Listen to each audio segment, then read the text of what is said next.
Son Patricia Porto, fálovos desde aquí, desde o auditorio. Está a piques de comezar a actividade paralela con Nova Era, pero estades a tempo de virvos. Bulide.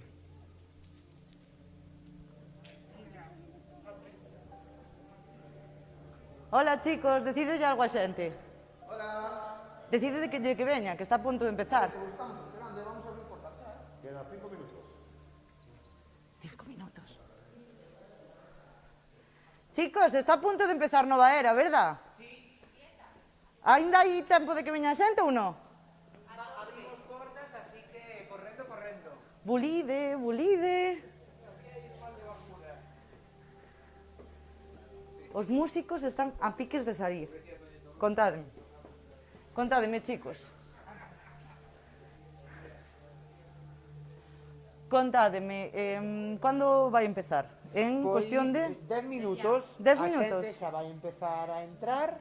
Xa veñen aí os primeiros que os vamos a acomodar para que disfruten de hoxe con Nova Era. Lembrade, xa que estou falando con vos, que esta tarde, ao acabar a sesión, bueno, ao acabar a actividade, tedes que esperar a que o acomodador vos diga, podedes sair.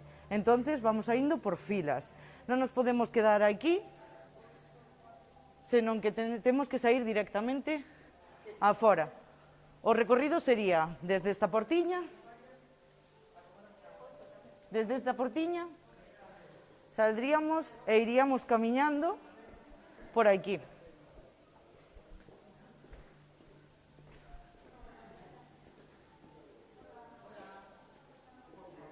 E xa directamente sairíamos do auditorio.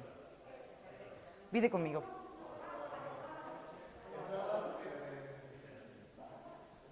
Agora mesmo vemos como estamos collendo as entradas. Esperaríamos aquí, mantendo unha distancia de seguridade de 2 metros, e cando nos dixeran que podemos pasar, entraríamos. Se vides por aquí, podemos ver a cola respetando a distancia de seguridade.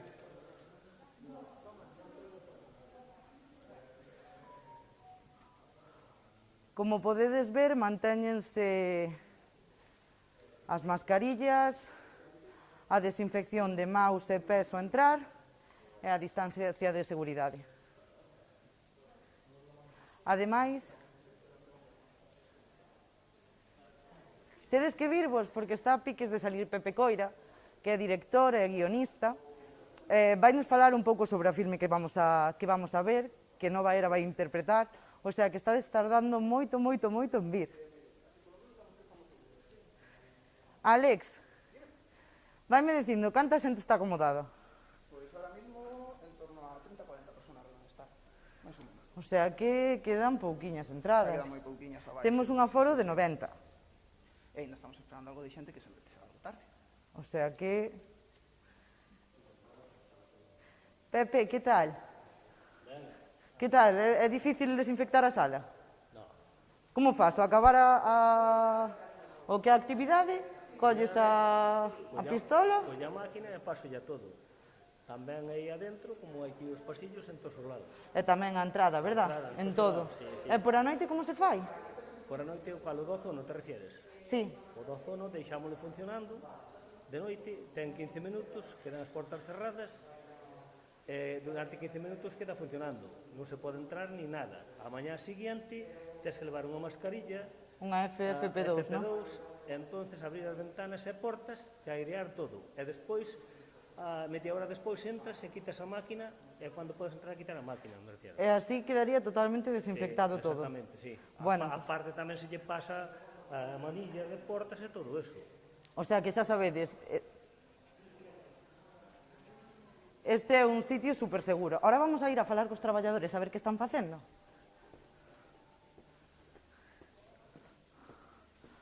Hola, chicos. como estamos a piques de comezar, está toda a produción disposta para que a xente entre, e só quedan na sala a xente de comunicación que non estamos ocupados. Felipe, que tal? Podes nos comentar que estás facendo previa á entrada á actividade? Pois imos facer unha das notas de prensa informativas da semana e estamos buscando datos e para armar un pouco. Porque isto como se fai? Vos tedes a información previa e ides lanzando as notas de prensa ao largo de todo o día? Efectivamente, intentamos xerar ao menos un impacto diario aos medios en forma de nota de prensa e logo tamén un pouco estamos pendientes de outros inputs que se poidan recibir e elaborar para tamén lanzar a medios. E, por exemplo, como é o plan de comunicación que tedes para o largo do día en redes sociais? Articúlase con anterioridade, planifícase, vemos un pouco os invitados que ven, quen ten máis valor informativo e en función disso pues, imos creando e planificando aspectos. Perfecto. Pois nada, vamos a buscar a alguén máis por aquí para falar. Gracias, Felipe.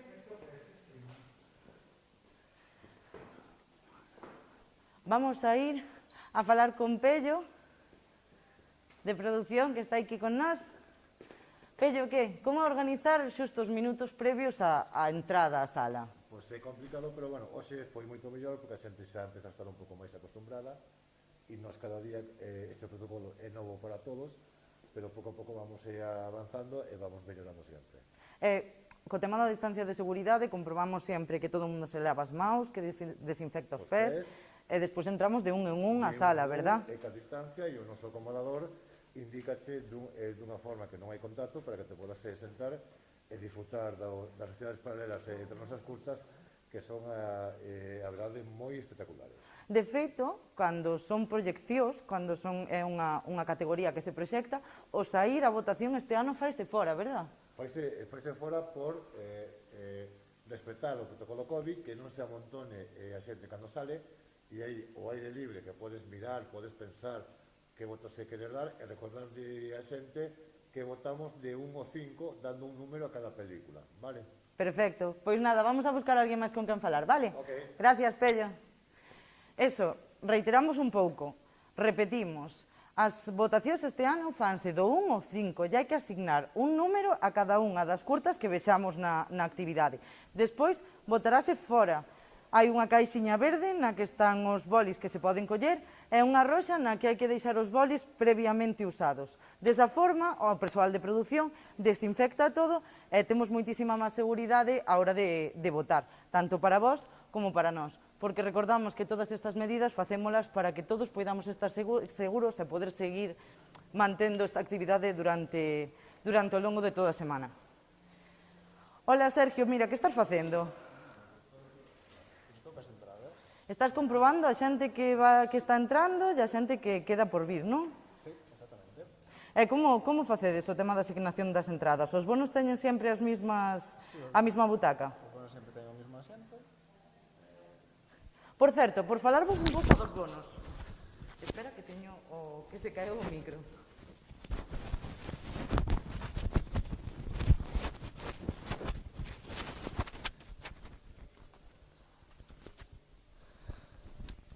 Vamos a falar un pouco dos bonos, pero primeiro comentadme que está Emilia dentro, o sea que vamos a ir a buscala, vale? É a coordinadora xeral do festival e ademais a concelleira de Cultura.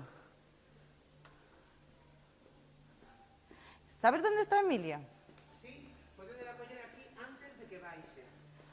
Hola, Emilia. Está falando con Pepe Coira. Hola, Emilia. Podemos falar un minutiño contigo? Que tal estás? Tes moitas ganas de ver a Nova Era? Claro que teño moitas ganas. Que te esperas desta actividade paralela? Espero unha actividade espectacular, porque se xuntamos as imágenes, os recuerdos das películas e a música, que máis podemos pedir? Ademais, para que vayamos conocendo un pouco que a actividade é música en directo, proporcionada por a banda Nova Era, e ademais a proxección dunha documental. correcto? Eu eso non o sabía da documental, pero imaginaba. De todas as maneiras, eu creo que podes ver, e cando non cerrar os ollos, é seguro que te transporta. Sí. Que te leva a sitios guais. Bueno, Cando Emilia. se nos quedan aquí por algo, Pois deixámoste Vale, que baixes. Vide comigo que vamos a falar a entrada dos bonos. O bono é unha tarxetiña co teu nombre e unha butaca asignada, ca cual podes participar en todas as actividades e en todas as proxeccións. Ademais, asignasete sempre a mesma butaca, entonces é unha facilidade porque sempre vas ao mesmo sitio. E coméntovos un pouco, podemos ver aquí como se desinfectan os pés nada máis entrar. Comentovos un pouco. Temos un bono máis a mascarilla, temos bono con catálogo, bono con bolsa, bono con catálogo e máscara e un bono completo. O bo dos bonos é que sempre se che guarda ese sitio asignado hasta 15 minutos antes das proyeccións. Por tanto, nunca vos ides ver na situación de que irades ver algo e non as entradas. Falamos aquí con Alex. Ah, mira. Temos aquí arribada. Hola. Que tal? Ves a ver as proxeccións? O sea, a actividade con Nova Era? Intentaremos. E que te esperas dela? De cultura podeme esperar, da cultura me podo esperar cualquera cousa, menos do fútbol. Todo boas. Todo Cousas boas. Indudablemente todo moi bo. Que é o que máis che fai, que é o que máis che chama a atención? O tema da proxección ou a música en directo, ou a mezcla de ambas? Sabes que a conxunto, a aleación, a fusión, eso é arte. Entonces non é o mismo que facer un caldo galego solamente con a patata, con un chorizo, que darlle xa un pouquiño de... A mezcla de todo, que se cociñe... Esa fusión é vida, explota, así, tan grande que explota, o sea, dache todo. Perfecto. Eso é o noso.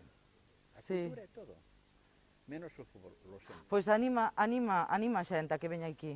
Hombre, indudablemente, tendes un sitio precioso, un auditorio precioso. Con un unhas medidas bar de seguridad precioso. Tendes increíbles. De todo, que carallo máis querendes? Vinde aquí, póndevos, deixande...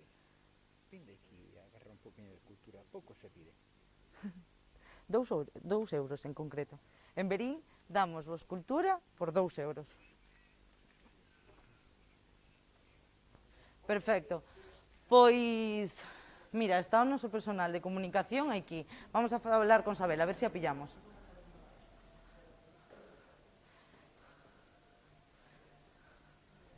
Sabela, ven. Que tal? Contanos, a que te vas a dedicar durante esta actividade paralela? A sacarle fotos aos que están tocando. É que é o que máis te gusta de facer este traballo? Encántame sacar fotos. Ai, que me dá moita vergonza sacar. Sabela vergonzosa. Jacobo, ven, que este non ten vergonza. A ver, dime, Patri. Para que vas a utilizar isto? Pois isto é o punteiro que utilizamos para... A ver, demostra. A ver, que a luz, este é o punteiro que utilizamos para acomodar e acompañar a xente a súa butaca. Que está a piques de comezar. Non nos falta nada. Nada. Non queda nada xa. Estamos... Ainda nos quedan uns cantos sitios, entonces en 5 minutiños podes vos aquí, que Verín é moi pequeniño. É que moi sí. pequeno. O sea, que en 5 minutos vémonos aquí, non? Vamos a ver si pillamos a alguén máis. Acompáñame. Vamos a ver se alguén que está na sala quere falar con nós.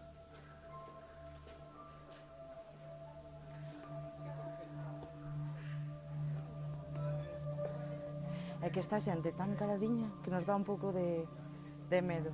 Vamos por aquí, vamos a falar con Jorge. Jorge, contanos.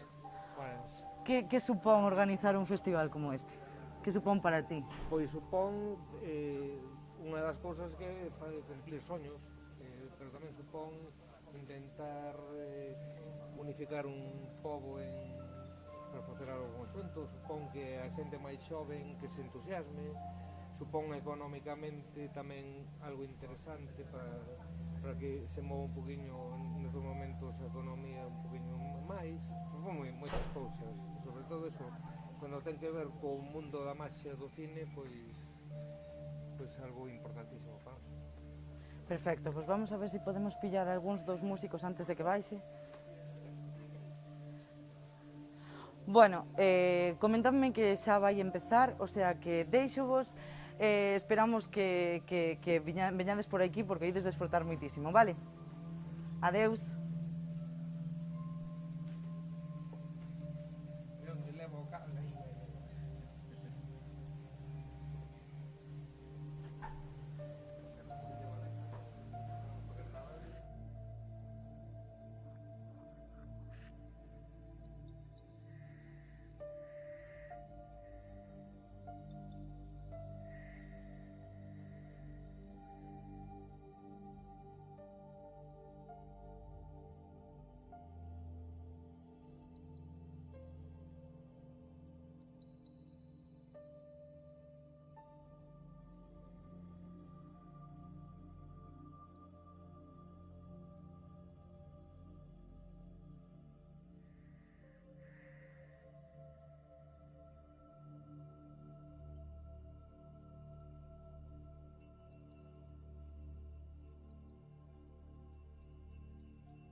tardes e benvidos a unha nova edición do Festival Vía 14 de Verín.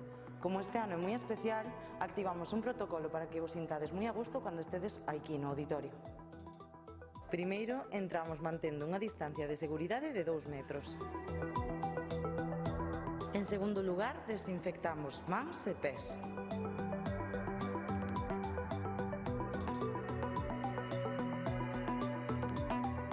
Tras a desinfección, procederase a entrar a butaca asignada.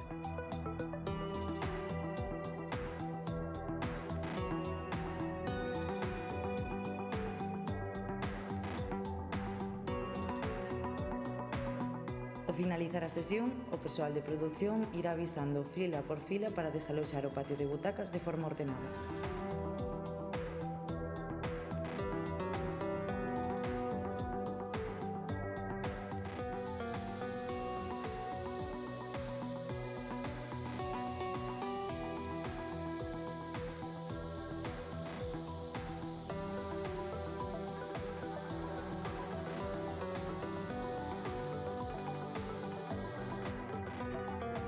E isto é todo. Agardámosvos no FIC. Porque só pouco máis de 3 millóns saben, e isto é o definitivo, que as estacións do ano non existen. E co verán acaba cando dis: apetece caldo.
Boas tardes e benvidos á primeira actividade paralela deste ano.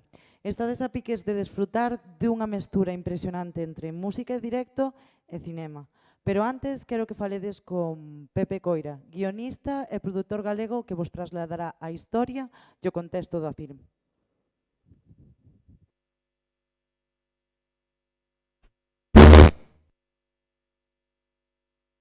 Escoita? Sí.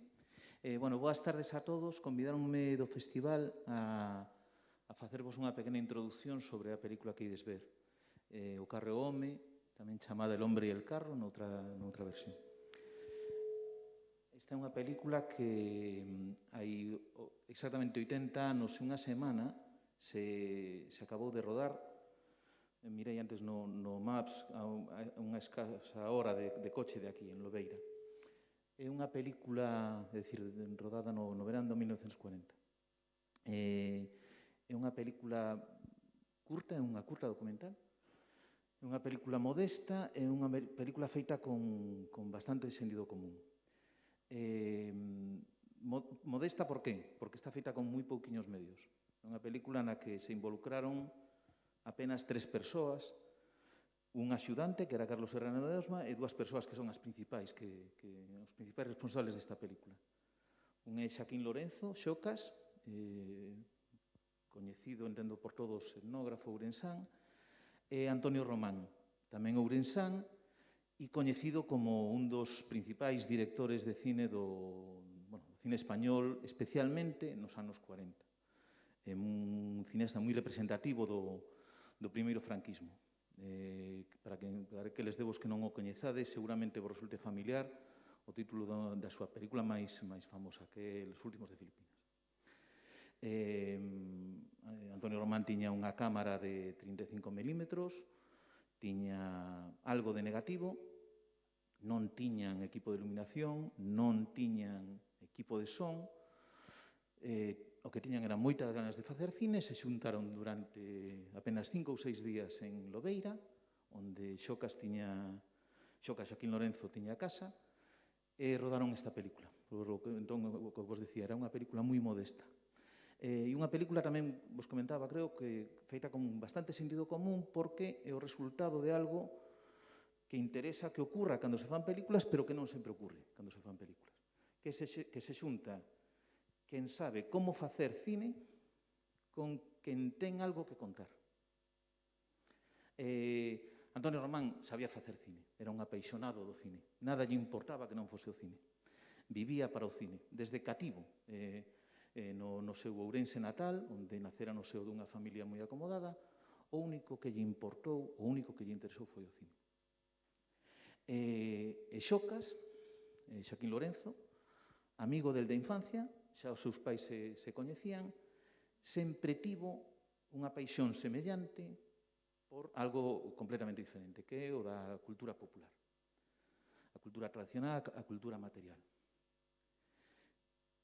E esa paixón, que en particular no caso de Xocas, se estendía a todo, pero moi especialmente no asunto do carro. De feito, cando despois foi un dos principais promotores do Museo do Pobo Galego Veredes, que no emblema do Museo do Pobo Galego hai, por un lado, unha lancha e por riba da lancha unha gran roda de carro. O carro foi para el sempre un elemento central, señeiro da cultura tradicional galega. A parte desa paixón tiña outra, que era a de divulgar, a de contar as cousas, a de explicar as cousas. Non se limitaba a ser un erudito, quería transmitir. E viu nesta película a oportunidade de facelo. Vía que o cine podía ser un vehículo para que isto se fixese. O que vos acabo de contar, que é o esencial da película que ides ver a continuación, debera ser o normal.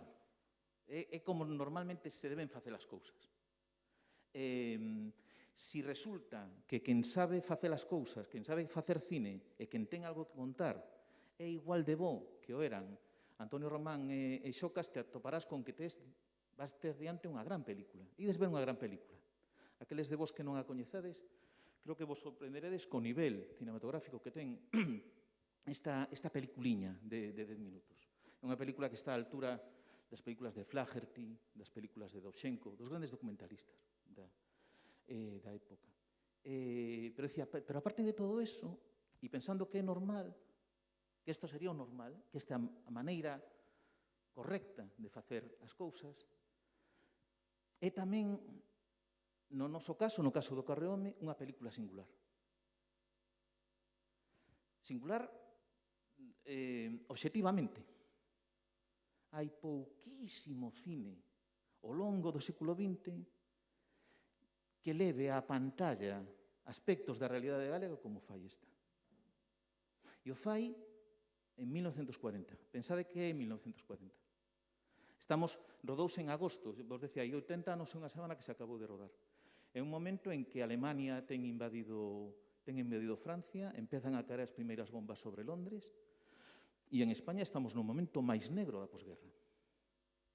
Xocas, Xaquín Lorenzo, que está de vacacións na súa casa familiar, conta con regresar en outono ao seu traballo en Ourense, como profesor interino do instituto. Non conta con que o que lle vai pasar é que vai ser expedientado e o tribunal, non sei, de responsabilidades políticos ou o que fora, que o separa por completo da docencia e terá que gañarse a vida de ali en diante dando clase en coles privados. É unha época moi oscura. Aquelo no que, por exemplo, Xocas levaba anos traballando no Seminario de Estudos Galegos, todo eso quedou desmantelado. Vale? E o cine galego vai ter que esperar, señamos optimistas, digamos, 30 anos, a empezar a normalizarse un mínimo, a que empece a pasar que haxe alguén que colla unha cámara de cine e se poña a mirar, coa mirada que teñen estes señores, as cousas que a calquera de nós, ou a calquera dos nosos pais, avós e bisavós os rodeaban. Vale? Entón, eso que finalmente acaba de darlle todo o valor a esta película, a súa singularidade, insisto, singularidade estatística das pouquísimas películas que hai deste tempo que miraron para nós. E miraron para nós non cunha mirada pintoresquista, non cunha mirada folclorista, senón cunha mirada chea de respeto por un lado e de coñecemento. Xa para rematar, decirvos que no caso de Xocas de Xaquín Lorenzo non só aportou á película o seu saber e o seu afán divulgativo. Aportou algo tamén moi valioso, se cadra máis prosaico, pero moi valioso. Aportou todo o seu contacto, toda, digamos, a súa axenda a esta película. A película conta, non me enrollo, conta a vida dun carro, desde que nace ata que morre. Nese nacer está o de ir cortar un carballo do que sacar a madeira co que facelo. Vale, Xocas o primeiro que fai que decir, veña, imos cortar este carballo meu. De maneira que os veciños que axudaron no traballo dixeron, o Xocas está implicado nesta película, está facendo. O cura párroco de Lobios autorizou que un domingo todos os veciños sacasen os seus carros e fixesen un carreto, cando en domingo non se había de traballar, para poder rodar a película. A película, digamos, dá contado o que dá contado, dá amosado o que dá amosado, gracias ao enorme coñecemento e a enorme complicidade que ten establecida Xocas desde toda a súa vida cos veciños de Lobeira. Se a cousa fose chegar un día, aterrizar un día un equipo de rodaxe a un lugar como quen chega a selva amazónica, como quen chega a Lúa, é imposible, desde ese punto de vista tan alleo, conseguir o que aquí se conseguiu. Isto ten todo que ver co amor, coa vecindade de Xocas coa xente de Lobios, onde isto se rodou. E xa máis nada, me calo. Da película, vos decía, ten dous nomes diferentes, hai dúas versións distintas da película, unha é El hombre e el carro, outra é O carro e o home, diferencianse sobre todo pola súa banda sonora. Na película El hombre e el carro, que se estreou en 1945, hai unha voz en off moi, como diría eu, moi neutral, moi clásica, dun narrador, moi fría, logo. E hai música folclórica que acompaña, duns discos de Ruada. A versión O carro e o home foi unha restauración que se fixo a finais dos 70 por Eloi Lozano, outro ourensán, a quen este ano lle dedican unha homenaxe no Festival de Ourense, que o que fixo foi utilizar música clásica e chamar a Xaquín Lorenzo para que, casi 40 anos despois de ter rodado a película, fixese el un texto e acompañase coa súa voz, a súa explicación, o que era o carro. Polo que eu sei, e sei moi pouco do que imos ver hoxe, vamos ver unha terceira versión en que é a música de músicos de Verín os que ilustran as imaxes que entre Xocas e Antonio Román deron feito, como vos decía, hai 80 anos. Espero que o disfrutemos todos. Moitas gracias.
Ay,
Isto é todo por hoxe. Lembrade que mañá ás 4:15 proxectarase Camiños de Terra, ás 7:15 Horizontes 2 e ás 8:30 Fray Chitín Entroido Puro. Esperamos que vos gustará moito. Lembrade que agora vai vir o personal de produción para irvos dicindo fila por fila que salgades. Gracias.